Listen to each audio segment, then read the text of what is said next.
ইবাদত করবেন আল্লাহর। নামাজ এমন ভাবে পড়া লাগবে, খেয়াল করা লাগবে, কেউ যদি না দেখে। আল্লাহ নবীর সামনে বুখারী শরীফের প্রথম হাদিস, ঈমানের অধ্যায়ের প্রথম হাদিস, রাসূল সাল্লাল্লাহু আলাইহি ওয়াসাল্লামের সামনে একজন গ্রাম্য মানুষ আয়েশা আল্লাহর নবীর হাঁটু মুবারকের সাথে তার হাঁটু লাগাইয়া প্রশ্ন করলেন, ইয়া মুহাম্মদ মাল ইহসান, মুহাম্মদ ইহসান কারে কয়? আল্লাহর নবী জবাব দিলেন, আনতা আবুদাল্লাহ কাআন্নাকা তারা। আল্লাহর নবী বলতে লাগলো, তুমি আল্লাহর ইবাদত করো যেমন তুমি আল্লাহরে দেখতেছো। দেখে দেখে ইবাদত করো, দেখে দেখে নামাজ পড়ো, দেখে দেখে জিকির করো, খেয়াল করো আমি আল্লাহকে ডাকতেছি, আল্লাহ আমার ডাকার জবাব দিতেছে। এই খেয়াল করে করে যতই ডাকবা অতই মজা লাগবে, ঠিক কিনা? কারণ জিকিরের মধ্যে এত স্বাদ, দুনিয়ার গান কথার মধ্যে কোন নামের মধ্যে এত মজা নাই, এত স্বাদ নাই। আল্লাহর নামের মধ্যে এত মজা, এত স্বাদ। যারা ইমানদার, যারা বিশ্বাস যদি না হয়, খালি ঘরের মধ্যে একা বসে, মসজিদের মধ্যে রাতের বেলা মাগরিবের পর একা বসে বসে মহব্বত নিয়ে আল্লাহ আল্লাহ ডাইকে দেখে কত মজা পাওয়া যায়। কারণ আল্লাহ বলে, কেউ যদি আমাকে দুনিয়া থাকা অবস্থায় একবার ডাকবে, আমি আল্লাহ 100 বার মতান্তরে কমসে কম 10 বার হইল জবাব দিই। ইয়া আইয়ুহাল্লাযীনা আমানু লা তুলহিকুম আমওয়াল,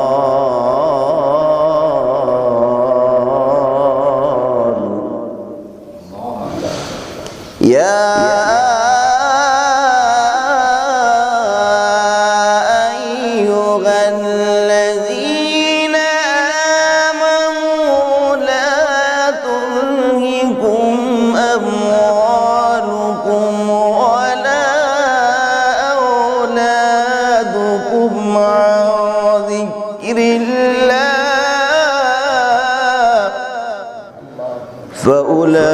فأولئك هم الخاسرون।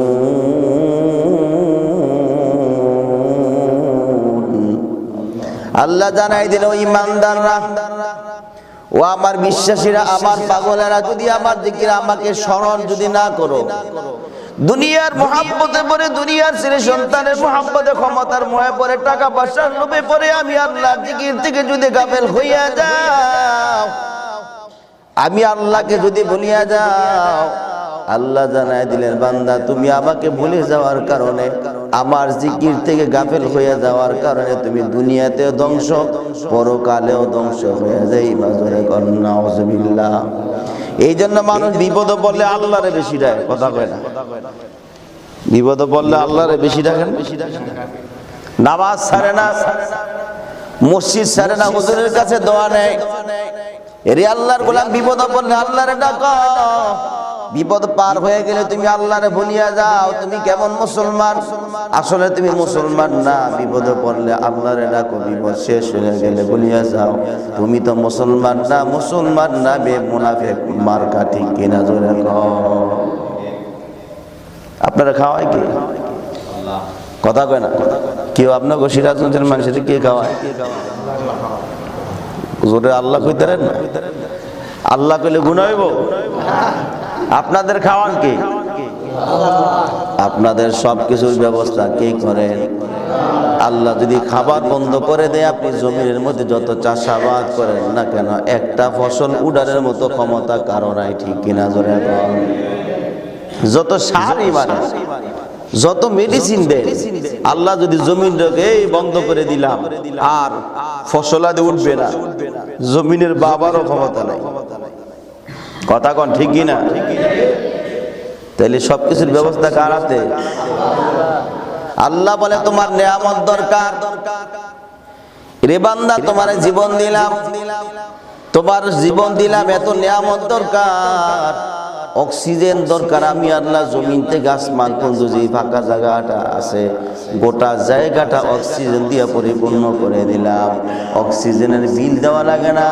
ডাক্তারে হসপিটালে নিয়ে ভর্তি করলে অক্সিজেনের বিল কয়েক লক্ষ টাকা হয়ে যায়, ঠিক কিনা ধরে কন?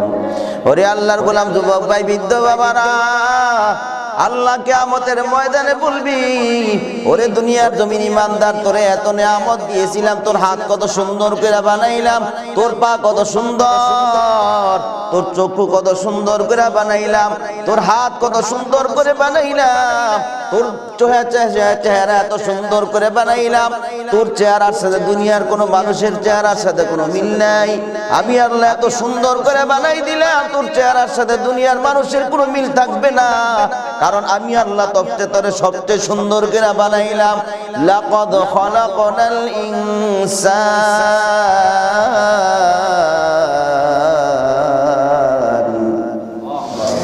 লাকাদ খালাকনাল ইনসান ফি আহসানি তাকওয়ীম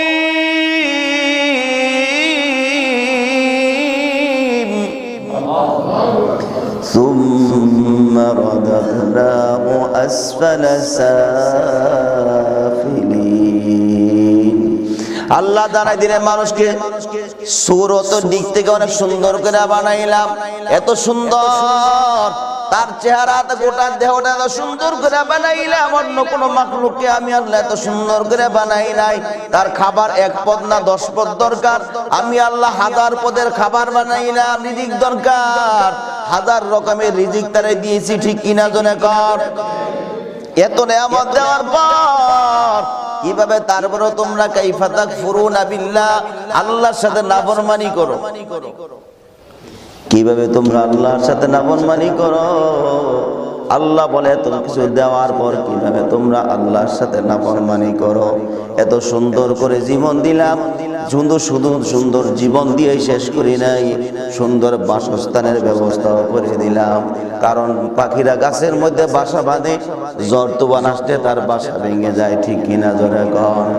জঙ্গলার প্রাণীরা তার নিজস্ব কোনো বাসা নাই, বিভিন্ন গুহায় বিভিন্ন জায়গায় থাকে, কিন্তু তোমার ঘর কত সুন্দর। এত সুন্দর করে অট্টালিকা বানানোর জন্য বিবেক বুদ্ধি জ্ঞান কে দিছে? জোরে কোন কে দিলেন? এত নিয়ামত দেওয়ার পর বান্দা কাইফা তাকফুরুনা বিল্লাহ, কিভাবে তুমি আল্লাহর সাথে নাফরমানি করো? ওরে আল্লাহর গোলাম, নামাজ পড়ো না, রোজা রাখো না, যাকাত ঠিক মতো আদায় করো না, হজ করার উপযুক্ত হইছে হজ করো, কি জবাব দিবা? কি জবাব দিবা? চিন্তা ফিকির করে কবরে যাইও। দুনিয়ার জমিনে আল্লাহরে এত ডাকলা না, দুনিয়ার জমিনে বিপদে পড়লে আল্লাহরে ডাকো, কিন্তু বিপদ শেষ আল্লাহরে ভুলিয়া দাও।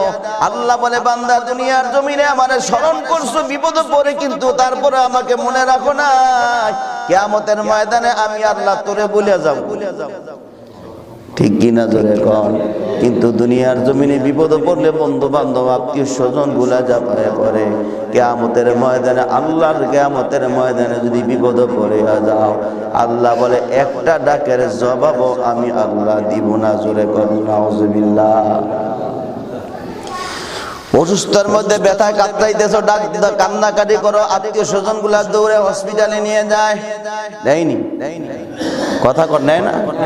আপনাকে শীতে ধরছে মনে না? আসার উদ্দেশ্য জানেন? আমার ভাই মহাব্বত করে দাওয়াত দিয়েছে, এটা কোন জায়গায় জানেন? আমিনপুরে দাওয়াত দিয়েছে, 3 দিন ব্যাপী মাহফিল। আবার আজকে ঢাকা জুমা পরে মিরপুর বাড়িতে সুজুদে, কিন্তু 3 দিন প্রোগ্রামের কারণে আর যেতে বাইরে রয়ে গেল। তো বললাম, ভাই বললো আজকে আমার মসজিদে জুমা পড়াই, এই জন্য আসা। আলহামদুলিল্লাহ কর না? কষ্ট হয়েছে আপনার? বুঝতে অসুবিধা হয়? দাওয়াত তৈরি ইনশাল্লাহ রাতে যাই, যদি সুযোগ পা।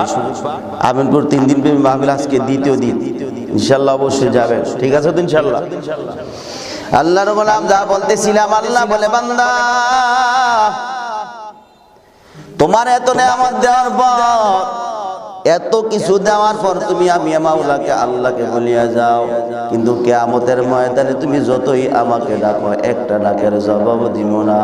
কিয়ামতের ময়দানে এত ভয়াবহ হবে। আল্লাহ বলে দুনিয়ার মানুষ যেই মা সন্তান পেটের মধ্যে রাখা অবস্থায় মারা গেল, ওই মা প্রসব করে দিবে কিন্তু প্রসবের যন্ত্রণা অনুভব করতে পারবে না।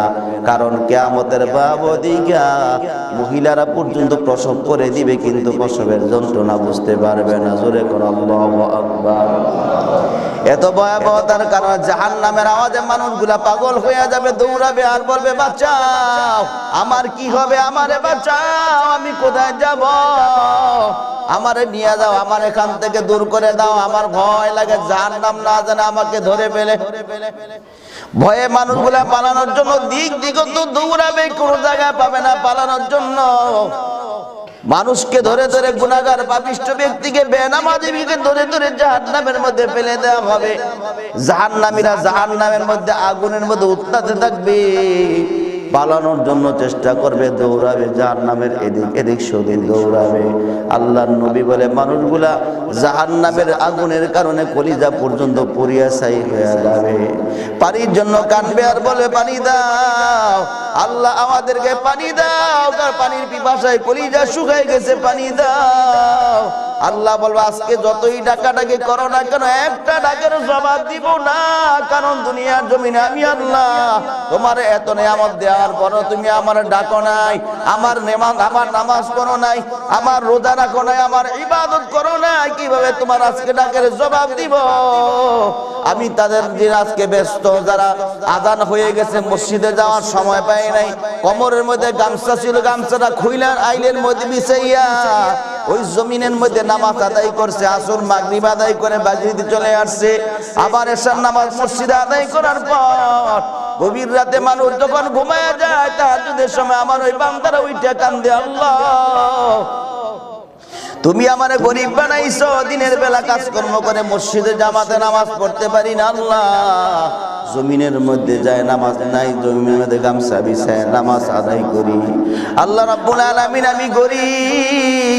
আমি গরিব থাকার কারণে আমার সংসার অসচ্ছলতার ভিতরে চলে, আল্লাহ আমি গরিব বলে এই জন্য কষ্ট নাই, তারপরে আমি তোমার জন্য পাগল, আল্লাহ তুমি আমারে মাফ করে দাও, মাফ করে দাও। যারা চোখের পানি ফেলে রাতের তাহাজ্জুদের বিছানায় কান্দি আর মুহাব্বতে আল্লাহ আল্লাহ বলে ডাকে, আল্লাহ বলে বান্দা যখন দুনিয়ার জমিনে যতই ডাকছো এক একটা ডাকে আমি আল্লাহ কম কইরা হইলে 10 বার করে জবাব দিছি। এই জন্য ডাকের মতো ডাক দেওয়া লাগবে। কিয়ামতের ময়দানে যতই ডাকবা, কিয়ামতের ময়দানে যতই আল্লাহরে ডাকবা, কবরে বিপদে পড়ে আল্লাহকে যতই ডাকবা একটা ডাকের জবাব দিবে না। জোরে করুন নাউজুবিল্লাহ। ও আমার যুবক ভাইরা, বৃদ্ধ বাবারা, কার জন্য পাগল হইছো? বান্ধবীর জন্য। বন্ধুরে নিয়ে ব্যস্ত, নামাজ পড়ার সুযোগ পাও না, ওয়াদের ময়দানে যেতে পারো না, নামাজের টাইম নাই, টিকটক করে সময় কাটায় দেয়, আছে না নাই? নাই? আপনার সিরাজগঞ্জে বহু টিকটকার আছে, নাই নি? ভাইরা আমার, টিকটক করে সময় কাটায় দাও, আজান হয়ে গেছে, নামাজ পড়ার সুযোগ পাও না। এখন দেখবা জুমার নামাজের সময় হয়ে গেছে, রাস্তাঘাটে ঘুরতে চায়, নামাজ পড়তে আসতে চায় না, ঠিক কিনা? জোরে বল। এই আল্লাহর গোলাম নাইকা বলবো আল্লাহরে ভয় করো, আল্লাহরে ভয় করো। দুনিয়ার বন্ধু বান্ধব কেউ তোমার সঙ্গে কবরে যাবে না, কেউ তোমার সঙ্গে যাবে না। যেই মা তোমারে 10 মাস 10 দিন পেটে ধারণ করে সেই মাও তোমার সাথে যাবে না। যেই বাবা নিজে না খাইয়া তোমার খাওয়াইছে ওই বাবাও তোমার কবরে যাবে না। যেই বন্ধুর জন্য সময় কাটাইলা, বন্ধুর তালে পরে গুনার মধ্যে লিপ্ত হইছ, ওই বন্ধু তোমার সঙ্গে কবরে যাবে না, কেউ যাবে না। একা একা খালি হাত নিয়ে কবরে যাওয়া লাগবি। ওই কবর কিন্তু ভালো জায়গা নয়, জাহান্নামের আগুনের ঘর, সাপ বিচ্ছুর ঘর। আল্লাহর গোলাম, ওই কবরে যাওয়ার আগে আল্লাহর মুহাব্বত নিয়া, আল্লাহর রেজামন্দি নিয়া কবরে যাও, ঠিক কিনা? জোরে কর। ইয়াউমা লা ইয়ানফাউ মালুহু ওয়ালা বানুন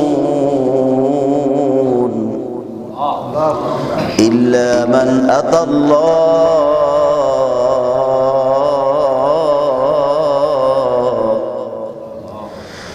ইয়াউমা লা ইয়ানফাউ মালুহু ওয়ালা বানুনা ইল্লা মান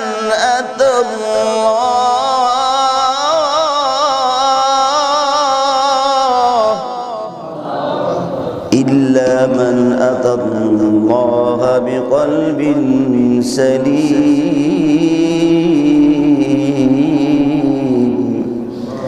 আল্লাহ জানাই দিল ওই দিন কোনো লাভ হবে না, কোনো কাজে আসবে না, কোনো উপকারে আসবে না। তোমার টাকা পয়সা, ধন সম্পদ, বন্ধু বান্ধব, ছেলে সন্তান কোনো লাভ হবে না, কোনো কাজে আসবে না। সবাই তোমার থেকে পালিয়ে যাবে, সবাই ভেঙে যাবে, তোমার একা একা কবর রেখে আসবি। তাকায় দেখবা কবরের ভিতরে একা একা খালি হাত নিয়ে কবরে যাইবা।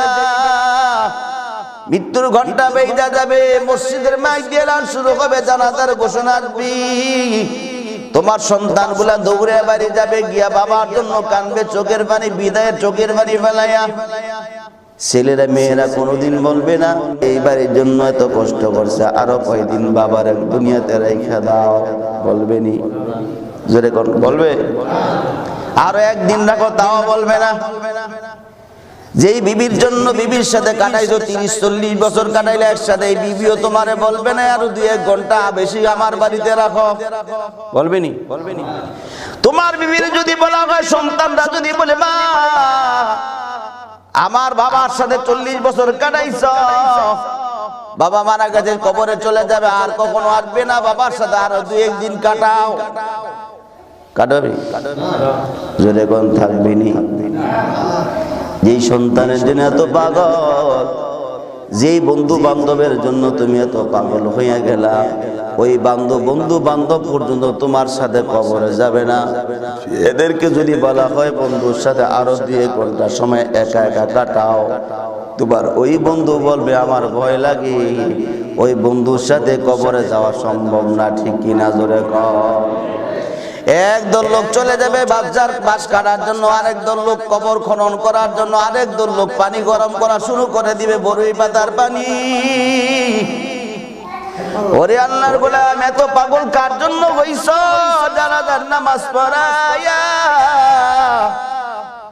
কবরে নিয়ে যাবে, ডান দিক নামাই দিয়া, কবরের ভিতরে 2 লোক তোমার কবরে নামাই দিয়া, উপরের দিকে কাঁচা বাজার ছাউনি দিয়া, খলপা দিবা, চাটায় চাটায় বাড়ি দেওয়া শুরু করা হবে।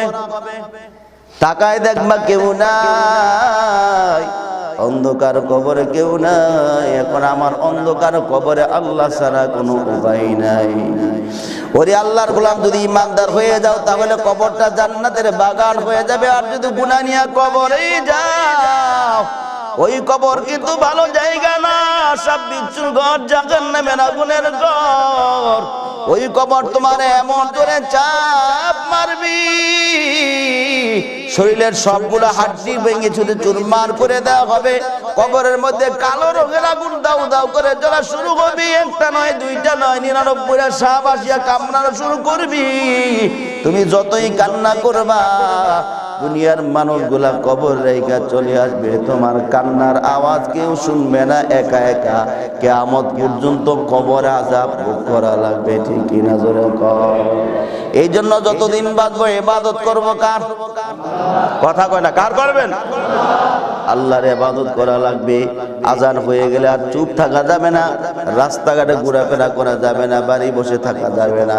কারণ কখন কোন সময় মারা যায়, দুনিয়া থেকে বিদায় হওয়ার সময় এই সাজায়, ওই সময়টা আসার আগে আল্লাহর বন্ধু হইয়া আল্লাহর ইবাদত করা অবস্থায় দুনিয়া থেকে বিদায় হইতে রাজি আছেন কে কে? কে কে রাজি? 5 ওয়াক্ত নামাজ পড়বো ইনশাআল্লাহ, সবাই পড়বো না ইনশাআল্লাহ? আল্লাহ আমাদের কবুল করে, জোরে করা আমিন।